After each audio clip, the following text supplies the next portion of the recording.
Hi friends, IGNOU യൂണിവേഴ്സിറ്റിയുടെ MEG 14 സെക്ഷനാണ് നമ്മളിവിടെ ഡിസ്കസ് ചെയ്യുന്നത്. അപ്പോൾ ആർക്കെങ്കിലും അസൈൻമെൻറ്റ്സോ ക്വസ്റ്റ്യൻ ആൻസേഴ്സോ ആവശ്യമാണെങ്കിൽ ദയവ് ചെയ്ത് തന്നിരിക്കുന്ന വാട്സാപ്പ് നമ്പറിൽ മെസ്സേജ് ചെയ്താൽ മതി. Okay, so we continue with the MEG 14 unit 1 unit 2 already നമ്മൾ ഡിസ്കസ് ചെയ്താണ്.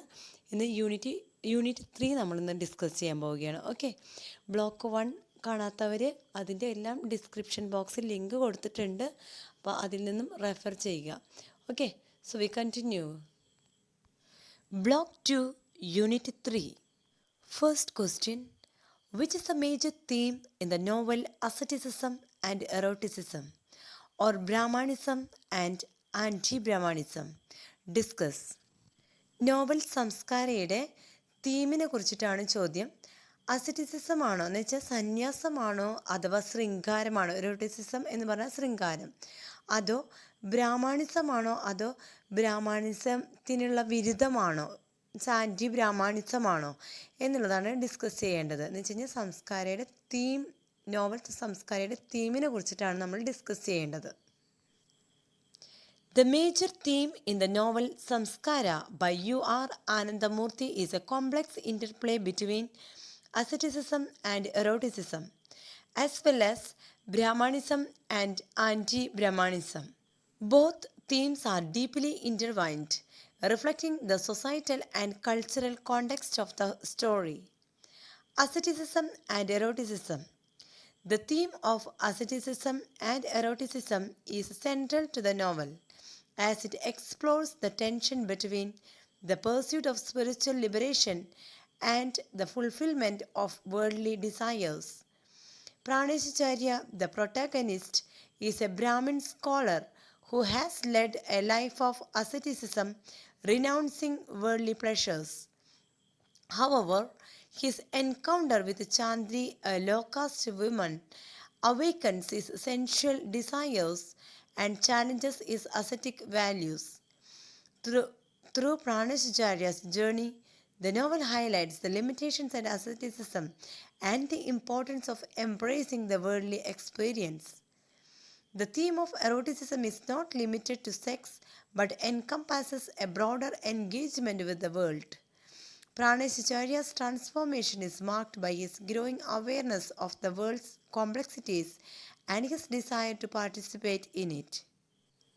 സംസ്കാര എന്ന നോവലിൻ്റെ മേജർ തീമിനെ കുറിച്ച് ചോദിക്കുമ്പോൾ, പ്രത്യേകിച്ച് എടുത്ത് ചോദിക്കുമ്പോൾ, അസറ്റിസിസം ആണോ അസറ്റിസിസം ആൻഡ് എറോട്ടിസിസം ആണോ അതോ ബ്രാഹ്മണിസം ആൻഡ് ആൻറ്റി ബ്രാഹ്മണിസം ആണോ എന്ന് ചോദിക്കുമ്പോൾ അതൊരു കോംപ്ലക്സ് ആയിട്ടുള്ള അല്ലെങ്കിൽ ഒരു കൺഫ്യൂസ്ഡ് ആയിട്ടുള്ള ഒരു ചോദ്യമാണ്. അപ്പോൾ നമുക്കിവിടെ എടുത്ത് പറയാനായിട്ട് ഫസ്റ്റ് നമുക്ക് ആ ഒരു പോയിൻറ്റ്സുകൾ എടുക്കാം. അസറ്റിസിസം ആൻഡ് എറോട്ടിസിസം അതെന്താണെന്ന് നമുക്ക് ആദ്യം ഒന്ന് എക്സ്പ്ലെയിൻ ചെയ്യാം. പ്രാണേശാചാര്യ എന്ന ഒരു വ്യക്തിയെ ഫോക്കസ് ചെയ്തിട്ടുള്ള അല്ലെങ്കിൽ അദ്ദേഹത്തിന് ചുറ്റിപ്പറ്റിയുള്ള ഒരു നോവലാണിത്. അദ്ദേഹത്തിനെ സംബന്ധിച്ചിടത്തോളം അദ്ദേഹത്തെ ഒരു ബ്രാഹ്മണനാണ്. പ്രത്യേകിച്ച് എടുത്ത് പറയാനുള്ളത് ഒരു അസറ്റിസിസ് ലൈഫ് അല്ലെങ്കിൽ ഒരു സന്യാസ ജീവിതം നയിച്ചുകൊണ്ടിരുന്ന ഒരു വ്യക്തിയാണ് അദ്ദേഹം. സോ ഓർത്തഡോക്സി ലൈഫായിരുന്നു അദ്ദേഹത്തിൻ്റേത്. അപ്പോൾ ആ സമയത്താണ് അദ്ദേഹം ഈ ഒരു പെൺകുട്ടിയെ, ചാന്ദ്രി എന്ന ഒരു ലോ കാസ്റ്റിലുള്ള ഒരു പെൺകുട്ടിയെ കണ്ടുമുട്ടുന്നതും അവളുമായിട്ട് അദ്ദേഹത്തിന് മനസ്സുകൊണ്ടൊരു ഇഷ്ടം തോന്നുകയും ചെയ്യുകയാണ്. പിന്നീട് അവർ ഫോറസ്റ്റിൽ വെച്ച് കണ്ടപ്പോൾ അദ്ദേഹത്തിൻ്റെ ഒരു ഹ്യൂമൻ നേച്ചറിൽ തോന്നാകുന്ന എല്ലാ തരം വികാരങ്ങളും അവിടെ അദ്ദേഹത്തിന് വരികയാണ് ചെയ്യുന്നത്. അപ്പോൾ അദ്ദേഹത്തിൻ്റെ ആ ഒരു ഓർത്തഡോക്സി ലൈഫ് അദ്ദേഹം അവിടെ വെടിയാണ്, അല്ലെങ്കിൽ അസറ്റിസിസം ഒരു സന്യാസ ജീവിതം അദ്ദേഹം അവിടെ മറന്നു വയ്ക്കുകയാണ് ചെയ്യുന്നത്.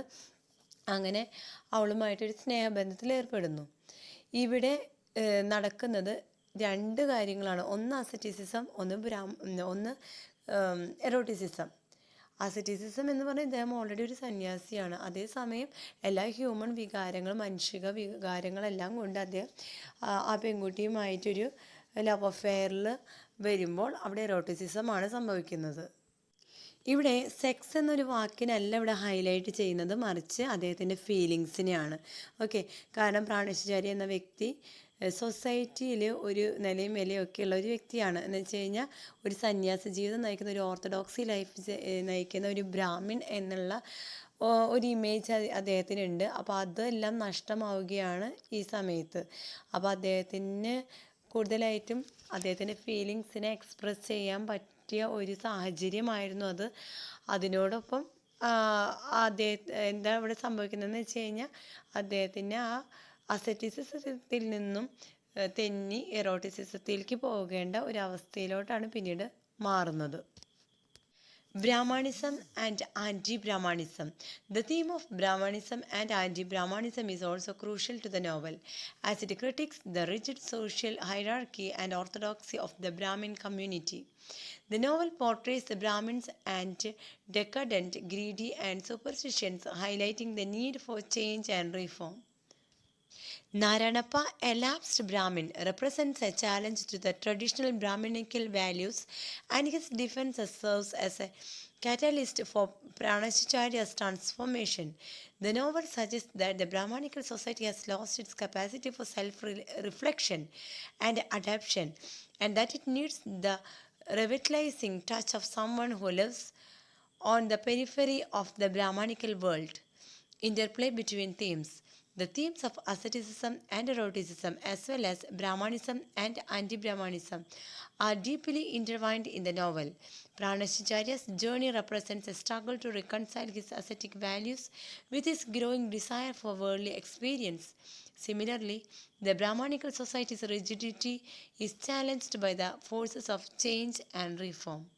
ബ്രാഹ്മണിസം ആൻഡ് ആൻറ്റി ബ്രാഹ്മണിസം ഈ ഒരു പോർഷൻ നമ്മൾ എടുക്കുകയാണെങ്കിൽ അവിടെ സോഷ്യൽ ഹൈറാർക്കിയിൽ പെട്ടിട്ടുള്ള ഒരു വിഭാഗം ആൾക്കാരാണ് ഈ ബ്രാഹ്മിൻ കമ്മ്യൂണിറ്റി അല്ലെങ്കിൽ ഓർത്തഡോക്സ് വിഭാഗത്തിൽ പെട്ടിട്ടുള്ള ഒരു വിഭാഗം ആൾക്കാരാണ് ബ്രാഹ്മിൻ കമ്മ്യൂണിറ്റി. എന്ന് വെച്ച് കഴിഞ്ഞാൽ അവർ ഏറ്റവും റിലീജിയനിലൊക്കെ ഏറ്റവും ടോപ്പ് ലെവലിൽ നിൽക്കുന്നവരായിരുന്നു.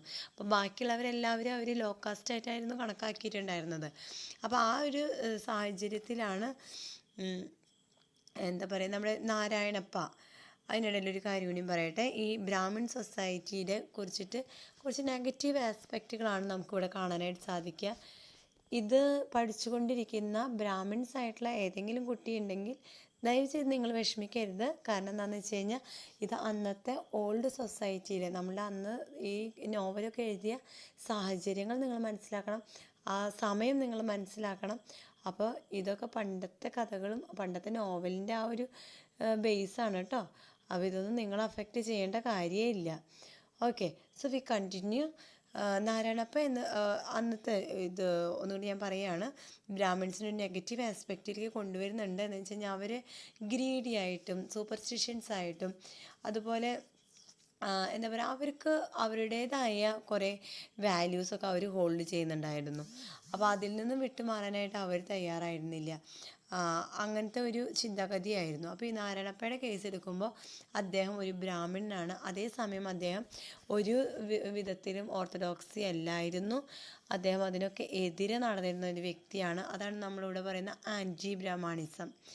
ഓക്കെ, ഇദ്ദേഹം എന്താ പറയുക മീറ്റ് ഇറച്ചിയൊന്നും സാധാരണ ബ്രാഹ്മിൺസ് അവിടെ കഴിക്കില്ലായിരുന്നു. പക്ഷെ ഇദ്ദേഹം അതിനെല്ലാം എതിരായിരുന്നു. ഇദ്ദേഹം ഇറച്ചി അങ്ങനത്തെ വിഭവങ്ങൾ കഴിക്കുമായിരുന്നു.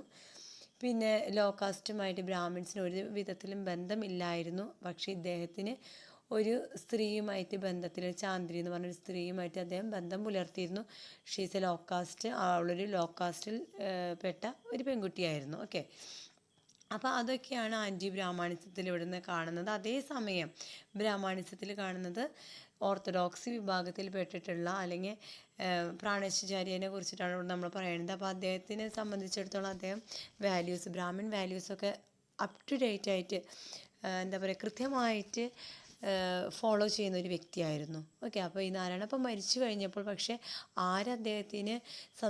അദ്ദേഹത്തിൻ്റെ ആ ഒരു കർമ്മങ്ങളൊക്കെ ചെയ്യുമെന്നുള്ള ക്വസ്റ്റ്യനിൽ എല്ലാവരും ബാക്ക് അടിക്കുമ്പോൾ ഇദ്ദേഹമാണ് അതെല്ലാം ചടങ്ങുകൾ ചെയ്യാമെന്നായിട്ട് ഏറ്റെടുക്കുന്നത്. അതേസമയം മറ്റേ ചാന്ദ്രി എന്ന് പറഞ്ഞ പെൺകുട്ടി അവൾ വന്നിട്ട് അവളുടെ ഓർണമെൻറ്റ്സ് എല്ലാം ഇത് നാരായണപ്പൻ്റെ ചടങ്ങുകൾക്ക് വേണ്ടി എടുത്തോളൂ എന്ന് പറയുമ്പോൾ മറ്റു വിഭാഗം ബ്രാഹ്മിൺസ് ഒന്നും അതിനെ എതിർക്കുന്നില്ല. മീൻസ് അവർക്ക് പൈസയ്ക്ക് അവിടെ ഗ്രീഡിനെസ് ആണ് കാണുന്നത്. അല്ലെങ്കിൽ അവർ ലോ കാസ്റ്റിൽ പെടുന്ന പെൺകുട്ടിയുടെ ആഭരണങ്ങളൊന്നും തൊടാൻ പാടില്ലായിരുന്നു അല്ലേ. അപ്പോൾ അങ്ങനെയുള്ള ഡിഫറൻസസ് ആണ് ഇവിടെ കാണിക്കുന്നത്. ഇനി നമുക്ക് ആ കൺക്ലൂഷനിലേക്ക് വരുമ്പോൾ അസറ്റിസിസം, എറോട്ടിസിസം, ബ്രാഹ്മണിസം, ആൻറ്റി ബ്രാഹ്മണിസം ഇതിൻ്റെ എല്ലാം ഒരു അതിൻ്റെ ഒരു അത് അതിൻ്റെ അത് നോക്കുകയാണെങ്കിൽ രണ്ടും ഓക്കെ, ഈ രണ്ട് തീമുകളും ഒരേപോലെ ഇമ്പോർട്ടൻ്റ് ആയിട്ടാണ് നമുക്ക് മനസ്സിലാവാനായിട്ട് സാധിക്കുന്നത്. ഇവിടെ പ്രാണേശാചാര്യനെ എടുത്ത് നോക്കുകയാണെങ്കിൽ അദ്ദേഹത്തിൻ്റെ അസറ്റിക് വാല്യൂസ് ഉണ്ട്. ഒരു സന്യാസി എന്ന നിലയ്ക്ക് അദ്ദേഹം കീപ്പ് ചെയ്തിരുന്ന കുറച്ച് വാല്യൂസ് ഉണ്ട്. ആ വാല്യൂസ് വേൾഡിനെ ഒന്ന് കമ്പയർ ചെയ്ത് നോക്കുമ്പോൾ, ആ വേൾഡിലെ എക്സ്പീരിയൻസിനെ വെച്ച് നോക്കുമ്പോൾ, വേൾഡിൽ നിങ്ങൾക്കറിയാം ചാന്ദ്രി എന്ന് പറഞ്ഞ പെൺകുട്ടീനെ കണ്ടുമുട്ടിയപ്പോൾ അതിലേക്കുള്ള ഒരു മാറ്റത്തെയാണ്, അല്ലെങ്കിൽ ആ വേൾഡ്ലി ഡിസയേഴ്സ് അദ്ദേഹത്തിന് ഓൾറെഡി ഉണ്ട്. അദ്ദേഹം ഒരു സന്യാസിയാണെങ്കിലും വേൾഡ്ലി ഡിസയേഴ്സ് അദ്ദേഹത്തിനുണ്ട്. അപ്പോൾ അദ്ദേഹം ആ വേൾഡ്ലി ഡിസയേഴ്സിലേക്ക് അസറ്റിസിസത്തിൽ നിന്നും മാറുകയാണ് ചെയ്യുന്നത്. ഇതേപോലെ തന്നെയാണ് ഒരു ബ്രാഹ്മണിക്കൽ സൊസൈറ്റിയുടെ കാര്യം. ഇവിടെ ബ്രാഹ്മണിക്കൽ സൊസൈറ്റിയിൽ നിന്നും എന്താണ് ഉണ്ടാകുന്നത്, ഒരു ചേഞ്ചാണ് ഉണ്ടാകുന്നത്, അല്ലെങ്കിൽ അതൊരു ചാലഞ്ചിങ് ആണ്. ഒന്ന് റീഫോം ചെയ്യാനുള്ള, അല്ലെങ്കിൽ ഒന്ന് മാറി ചിന്തിക്കാനുള്ള ഒരു പ്രേരണയാണ് ഇവിടെ നമുക്ക് കാണാനായിട്ട് സാധിക്കുന്നത്. Second question, in what sense do you think the author is rooted in the Indian tradition? സംസ്കാരയുടെ ഓഥർ ഇന്ത്യൻ ട്രഡീഷനിൽ വേരൂന്നിയതാണ് എന്ന് നിങ്ങൾ എങ്ങനെയാണ് അർത്ഥമാക്കുന്നത്? The author U.R. Anandamurthy is deeply rooted in the Indian tradition, which is evident in his novel Samskara. The novel is set in a traditional Brahmin community in rural Karnataka, and the author draws heavily from Indian mythology, philosophy, and culture. Knowledge of Indian mythology and philosophy. Anandamurthy's work showcases his profound knowledge of Indian mythology and philosophy. The novel is replete with references to Hindu scriptures, myths, and legends, which serve as a backdrop to the narrative. The author weaves together elements from various Indian traditions, creating a rich and complex narrative that is quintessentially Indian. Use of Indian symbolism. The author uses Indian symbolism to convey complex ideas and themes. For instance, the character of Praneshacharya is modeled after the mythological figure of Parashar, and his relationship with Chandri is reminiscent of the union between Parashar and Matsyagandha. This symbolism adds depth and complexity to the narrative, highlighting the author's deep understanding of Indian mythology. Doctor ആനന്ദമൂർത്തിയെക്കുറിച്ച് പറയുമ്പോൾ അദ്ദേഹം എഴുതിയിട്ടുള്ള ഈ സംസ്കാര എന്ന novel Indian traditionally deeply rooted ആണ് എന്ന് തന്നെ നമുക്ക് പറയാനായിട്ട് സാധിക്കും. കാരണം ഇത് ഫോക്കസ് ചെയ്തിട്ടുള്ളത് ബ്രാഹ്മിൻ കമ്മ്യൂണിറ്റി, കർണാടകയിലെ ഒരു ബ്രാഹ്മിൻ കമ്മ്യൂണിറ്റിയാണ്. അപ്പോൾ അവിടെ എടുത്തു പറയുന്ന കുറച്ച് കാര്യങ്ങൾ, അല്ലെങ്കിൽ അദ്ദേഹം ഫോക്കസ് ചെയ്തിട്ടുള്ളത് mythology, philosophy and culture of Karnataka Brahmanical സൊസൈറ്റിയാണ്. ഇവിടെ അദ്ദേഹം ശരിക്കും പറഞ്ഞു കഴിഞ്ഞാൽ ഉദ്ദേശിച്ചിട്ട്, അല്ലെങ്കിൽ ഈ ഒരു സംസ്കാരം എന്ന നോവൽ എഴുതിയപ്പോൾ അദ്ദേഹം മൈൻഡിൽ ഓൾറെഡി കൊണ്ടുവന്നിരിക്കുന്ന കാര്യങ്ങൾ ഇന്ത്യൻ മിത്തോളജിയാണ്. അത് തന്നെയാണ് അദ്ദേഹത്തിൻ്റെ റൈറ്റിങ്സിൽ കൂടി കാണിച്ചിരിക്കുന്നത്. അന്ന് ബ്രാഹ്മിൺ സൊസൈറ്റിയിൽ നടന്നു പോന്നിരുന്ന കുറേ കാര്യങ്ങളെയാണ് അദ്ദേഹം പുറത്തേക്ക് കൊണ്ടുവരാനായിട്ട് ശ്രമിച്ചതും. അത് അദ്ദേഹത്തിൻ്റെ റൈറ്റിങ്സിൽ വളരെ വ്യക്തമാണ്. ഇവിടെ ഓൾറെഡി അദ്ദേഹം കൊണ്ടുവന്നിരിക്കുന്ന രണ്ട് ഫിഗേഴ്സാണ് പ്രാണേശാചാര്യ ആൻഡ് ചാന്ദ്രി. അപ്പോൾ ഇവിടെ പ്രാണേശാചാര്യ എന്ന് പറയുന്ന വ്യക്തിയെ അദ്ദേഹം മിത്തറോളജിക്കൽ ഫിഗറായിട്ടുള്ള പരശാറായിട്ട് കമ്പയർ ചെയ്യുക, അല്ലെങ്കിൽ അദ്ദേഹം അവിടെ റീപ്ലേസ് ചെയ്യുകയാണ് ചെയ്യുന്നത്. അതുപോലെ ചാന്ദ്രി എന്ന ഒരു ക്യാരക്ടറിനെ അദ്ദേഹം മത്സ്യഗന്ധ എന്ന് പറയുന്ന മറ്റൊരു ക്യാരക്ടർ ഓൾറെഡി മിത്തോളജിക്കലി ഉണ്ടായിരുന്നതാണ്. ആ ഒരു മിത്തോളജിക്കൽ ഫിഗറിനെയാണ് അദ്ദേഹം ചാന്ദ്രിയായിട്ട് ഇവിടെ റീപ്ലേസ് ചെയ്തിരിക്കുന്നത്. ഓക്കെ, അപ്പോൾ പരശാറിൻ്റെയും മത്സ്യഗന്ധയുടെയും തമ്മിലുള്ള ഒരു റിലേഷൻഷിപ്പ് അത് ഓൾറെഡി ഇന്ത്യൻ മിത്തോളജിയിൽ എക്സിസ്റ്റിംഗ് ആയിട്ടുള്ള ഒരു കാര്യമാണ്. അപ്പോൾ ആ ഇന്ത്യൻ മിത്തോളജി ഫോക്കസ് ചെയ്ത്, അല്ലെങ്കിൽ അതിനെ ബേസ് ചെയ്തിട്ടാണ് അദ്ദേഹം മറ്റ് രണ്ട് ക്യാരക്ടേഴ്സിനെ ക്രിയേറ്റ് ചെയ്തിരിക്കുന്നത്, പ്രാണേശാചാര്യയും അതുപോലെ ചാന്ദ്രിയും. ഓക്കെ, അപ്പോൾ നമുക്ക് ഇതിൽ നിന്ന് തന്നെ പൂർണ്ണമായും വ്യക്തമാണ് സംസ്കാര എന്ന നോവൽ പൂർണ്ണമായും ഒരു ഇന്ത്യൻ ട്രഡീഷണലായിട്ടുള്ള അല്ലെങ്കിൽ ഇന്ത്യൻ ട്രഡീഷണലി റൂട്ടഡ് ആയിട്ടുള്ള ഒരു നോവലാണ്. Exploration of Indian themes. The novel explores themes that are central to Indian philosophy, such as the nature of reality, the role of duty and morality, and the search for spiritual liberation. The author grapples with these themes in a nuanced and thought provoking manner, reflecting his deep engagement with Indian philosophical traditions. Cultural context. The novel is set in a specific cultural context, namely the Brahmin community in rural Karnataka. The author provides a detailed portrayal of the community's customs, rituals, and values, which are deeply rooted in Indian tradition. The novel offers a glimpse into the cultural practices and beliefs of a particular community, highlighting the author's intimate knowledge of Indian culture. Indian themes ആയിട്ടുള്ള എന്ന് വെച്ച് കഴിഞ്ഞാൽ Indian themes എന്ന് പറയുമ്പോൾ Indian ഫിലോസഫിയെ അദ്ദേഹം എടുത്തു കാണിക്കുന്ന അദ്ദേഹത്തിൻ്റെ ഈ നോവലായിട്ടുള്ള സംസ്കാരത്തിൽ കൊണ്ടുവന്നിട്ടുള്ള തീമുകളാണ് nature of reality, the role of duty and morality and search for spiritual liberation. അപ്പോൾ ഈ തീമുകളാണ് അദ്ദേഹം ഇതിൽ യൂസ് ചെയ്തിട്ടുള്ളത്. അപ്പോൾ ഇത് കൂടുതലായിട്ടും ഇന്ത്യൻ ട്രഡീഷനാണ് കൂടുതൽ ആപ്ലിക്കബിൾ ആകുന്നത്. നേരത്തെ പറഞ്ഞ പോലെ തന്നെ കർണാടകയിൽ ഒരു ബ്രാഹ്മിൻ കമ്മ്യൂണിറ്റിയാണ് ഇത് ഈ ഒരു കൾച്ചറൽ കോണ്ടെക്സ്റ്റിലാണ് ഈ ഒരു നോവൽ നടക്കുന്നത്. ഓക്കെ, അപ്പോൾ ഈ ഓഥറിന് കൃത്യമായിട്ട് ഈ കമ്മ്യൂണിറ്റിയുടെ ബ്രാഹ്മിൻ കമ്മ്യൂണിറ്റി, അന്നത്തെ കർണാടകയിലെ ബ്രാഹ്മിൻ കമ്മ്യൂണിറ്റിയുടെ കസ്റ്റംസ്, റിച്വൽസ്, വാല്യൂസ് ഇതെല്ലാം തന്നെ വളരെ നന്നായിട്ട് അറിയാമായിരുന്നു. അതുകൊണ്ടാണ് ഓഥർ കൃത്യമായിട്ട് അവിടെ ബിലീഫ്സിനെ കുറിച്ചിട്ട് ഹൈലൈറ്റ് ചെയ്തുകൊണ്ട് തന്നെ അതിൻ്റെ നെഗറ്റീവ് ആസ്പെക്ട്സുകളും അദ്ദേഹം ഹൈലൈറ്റ് ചെയ്ത് പറയുന്നതും അത് ആ നോവലിൽ കൃത്യമായിട്ട് അദ്ദേഹത്തിന് എന്താ പറയുക ഓഡിയൻസിൻ്റെ ഒരു അറ്റൻഷൻ കിട്ടുന്ന വിധത്തിൽ അദ്ദേഹം അത് പ്രസൻറ്റ് ചെയ്തിരിക്കുന്നത്. Critical perspective. While the author is rooted in the Indian tradition, he also offers a critical perspective on it. The novel critiques the rigid social hierarchy and orthodoxy of the Brahmin community, highlighting the need for change and reform. This critical perspective reflects the author's nuanced understanding of Indian tradition and his willingness to engage with its complexities and contradictions. Conclusion. In conclusion, Anandamurthy's novel Samskara reflects his deep roots in the Indian tradition. The author's knowledge of Indian mythology, philosophy, and culture is evident throughout the novel, which explores themes and ideas that are central to Indian thought.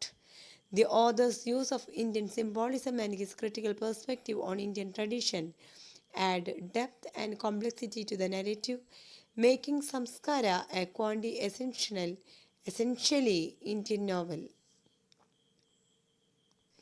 ഇവിടെ ക്രിട്ടിക്കലായിട്ടുള്ള കുറച്ച് പേഴ്സ്പെക്റ്റീവ്സും നമ്മളിവിടെ കാണിക്കുന്നുണ്ട്. Brahmin സമൂഹത്തിൻ്റെ negative ആസ്പെക്ട്സുകൾ നമ്മൾ കണ്ടിരുന്നു. അപ്പോൾ അതിനെക്കുറിച്ചിട്ടും ക്രിട്ടിക്കലായിട്ട് ഇദ്ദേഹത്തിന് ഈ ഓഥറിന് അറിയണമെങ്കിൽ അദ്ദേഹം ഇന്ത്യൻ ട്രഡീഷനെ കുറിച്ചിട്ട് വളരെയധികം നോളജബിൾ ആയിട്ടുള്ള ഒരു വ്യക്തിയായിരിക്കണം. പ്രത്യേകിച്ച് ബ്രാഹ്മിൺ സമൂഹത്തിനെ കുറിച്ചിട്ട് അവരുടെ കൾച്ചർ, അവരുടെ മൊറാലിറ്റി, വാല്യൂസ് എല്ലാം തന്നെ ഇദ്ദേഹത്തിന് അറിഞ്ഞിരിക്കണം. പൂർണ്ണമായിട്ട് ഒരു കാര്യത്തിനെ കുറിച്ച് അറിവുള്ള ഒരു വ്യക്തിക്ക് മാത്രമേ അവിടെ നെഗറ്റീവും പോസിറ്റീവുമായിട്ടുള്ള ആസ്പെക്ട്സുകളെ കാണിച്ച് തരാനായിട്ട് സാധിക്കൂ. Question number 3. Allegory often has a didactic intent behind it. Do you think this applies to Samskara? ഉപമയ്ക്ക് പിന്നിൽ പലപ്പോഴും ഉപദേശപരമായിട്ടുള്ള ഒരു ഉദ്ദേശമുണ്ടായിരിക്കും. അപ്പം നിങ്ങൾക്ക് തോന്നുന്നുണ്ടോ സംസ്കാരയ്ക്ക് ഇങ്ങനെ ഇതൊരു ആപ്ലിക്കബിൾ ആണോ എന്നുള്ളത്? Allegory in Samskara. The novel Samskara by U.R. Anandamurthy is an allegory that explores the complex themes of asceticism and eroticism, Brahmanism and anti-Brahmanism. The author uses allegory to convey the idea that reality can be grasped through a combination of myth and realism. By employing allegory, Anandamurthy creates a narrative that is both illustrative and representational, allowing the reader to interpret the story on multiple levels. Why allegory? The author's choice of allegory is significant given the ancient and universal nature of this mode of expression.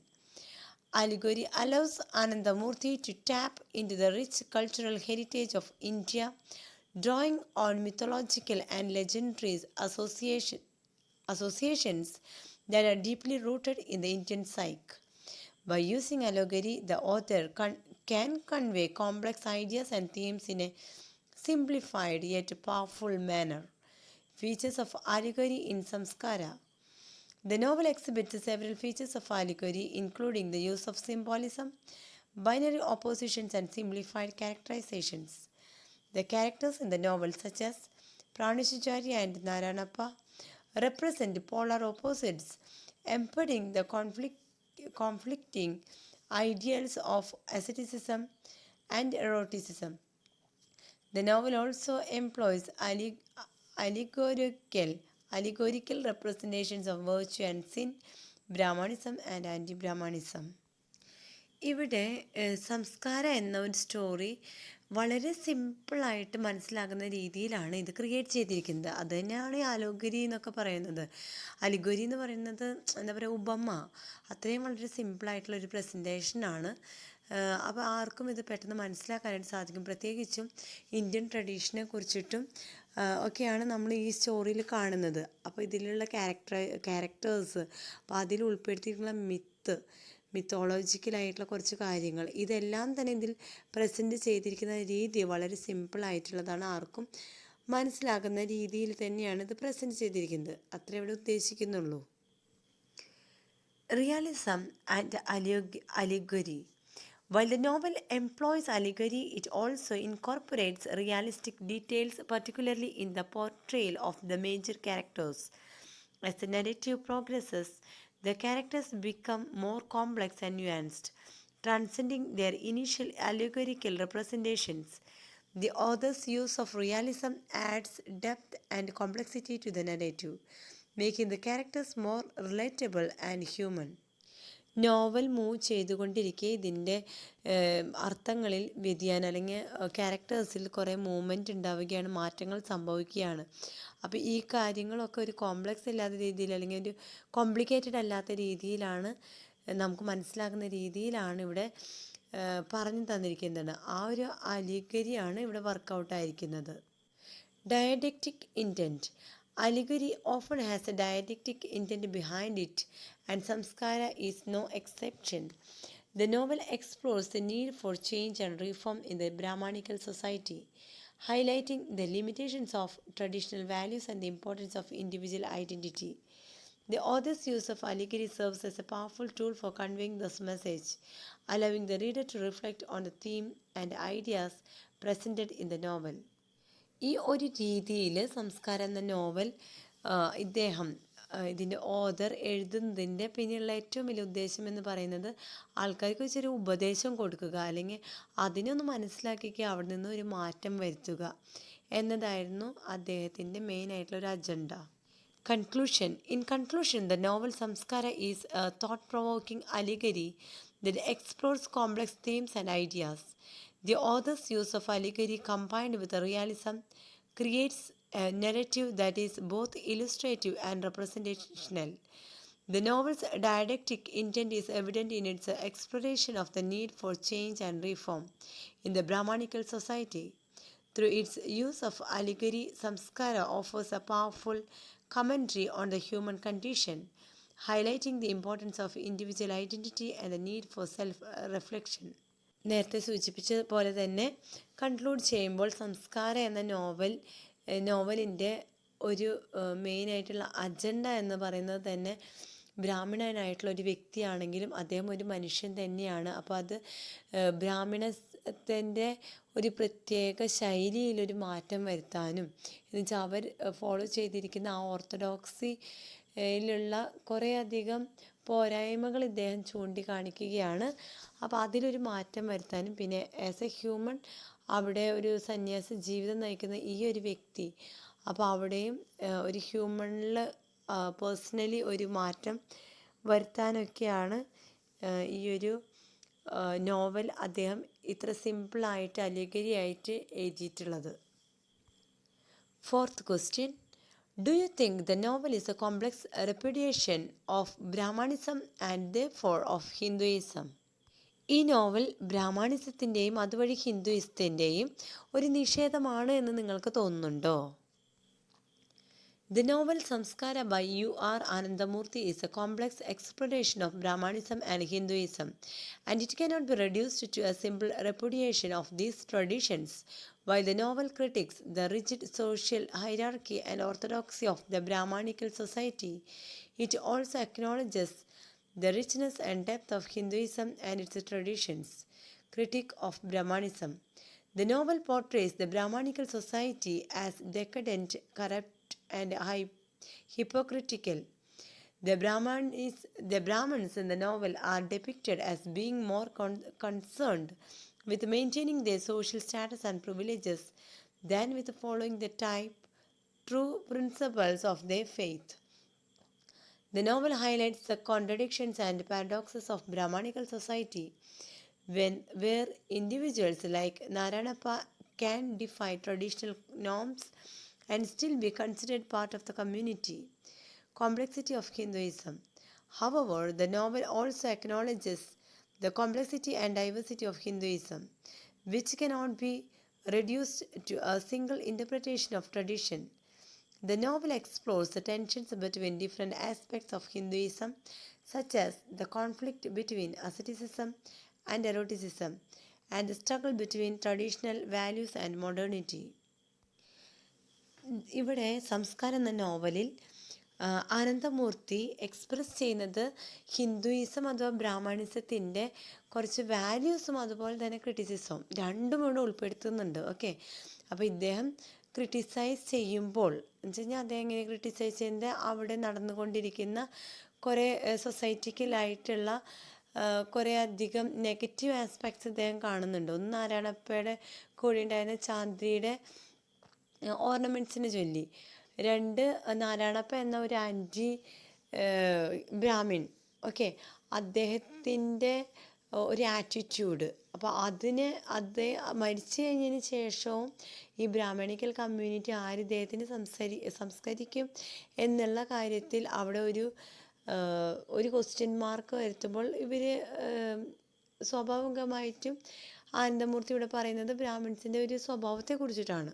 Okay, അപ്പോൾ ഒരു greedy ആയിട്ടുള്ള സൂപ്പർസ്റ്റിഷ്യനായിട്ടുള്ള ഒരു orthodoxy ആയിട്ടുള്ള ഒരു വിഭാഗം വ്യക്തികളെ കുറിച്ചിട്ട് negative aspects ഇദ്ദേഹം പറയുമ്പോൾ അതുപോലെ തന്നെ അദ്ദേഹം ഹൈലൈറ്റ് ചെയ്യുകയാണ് ഹിന്ദുയിസത്തിൻ്റെ അല്ലെങ്കിൽ അവരുടെ കുറേ മഹിമകൾ, വാല്യൂസ്, മൊറാലിറ്റി, ഇതെല്ലാം തന്നെ അദ്ദേഹം ഇവിടെ ഹൈലൈറ്റ് ചെയ്യുന്നുണ്ട്. ഓക്കെ, അതിന് പൂർണ്ണമായിട്ടും പിന്നെ ട്രഡീഷണൽ വാല്യൂസൊക്കെ അദ്ദേഹം കൊണ്ടുവരുന്നുണ്ട് ഇവിടെ.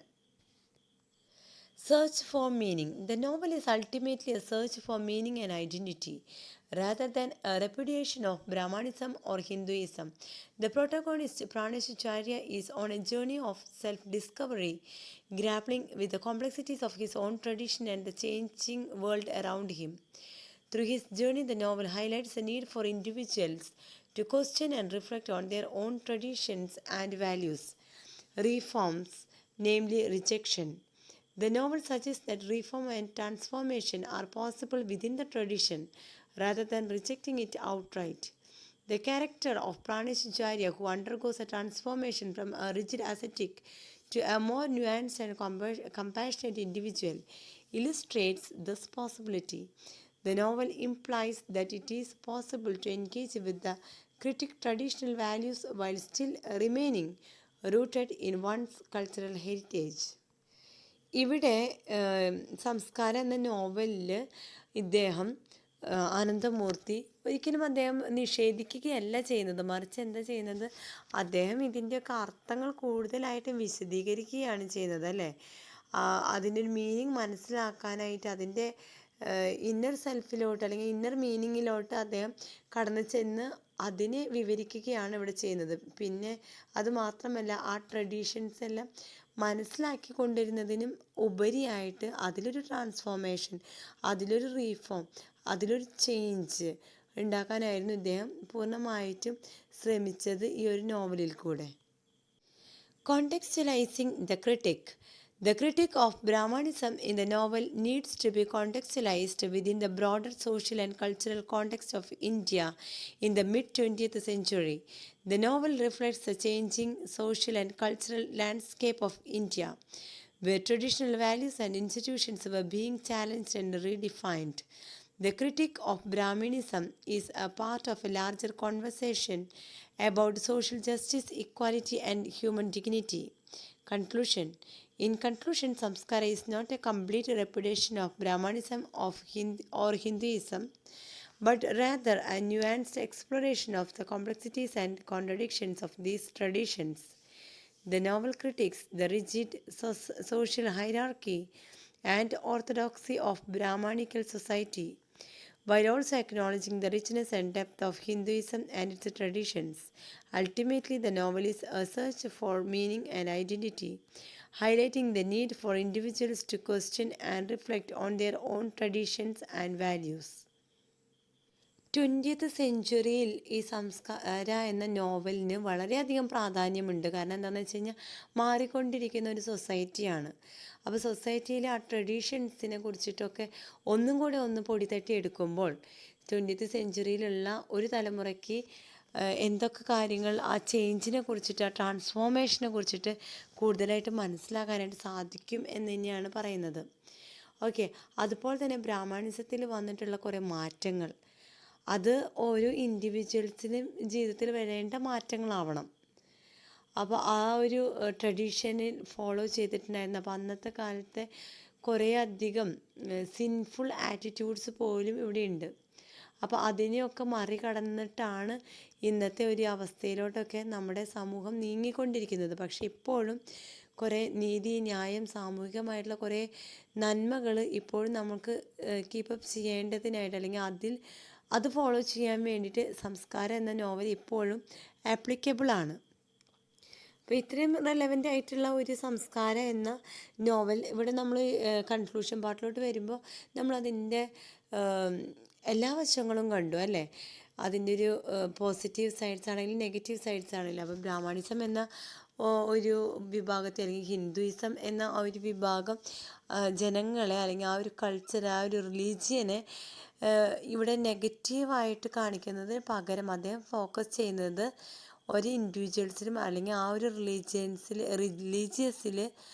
റിലീജിയനിൽ വരേണ്ട മാറ്റങ്ങളെ കുറിച്ചിട്ടാണ് ഇവിടെ ഫോക്കസ് ചെയ്തിരിക്കുന്നത്. ഓക്കെ, ഈ വീഡിയോ നിങ്ങൾക്ക് ഉപകാരപ്രദമാകുന്നുണ്ടോ എനിക്കറിയില്ല. ഉപകാരപ്രദമാണെങ്കിൽ ദയവ് ചെയ്ത് സബ്സ്ക്രൈബ് ചെയ്യാത്തവർ സബ്സ്ക്രൈബ് ചെയ്യണം. ലൈക്കും കമൻറ്റും ചെയ്യാനായിട്ട് മറക്കരുത് കേട്ടോ.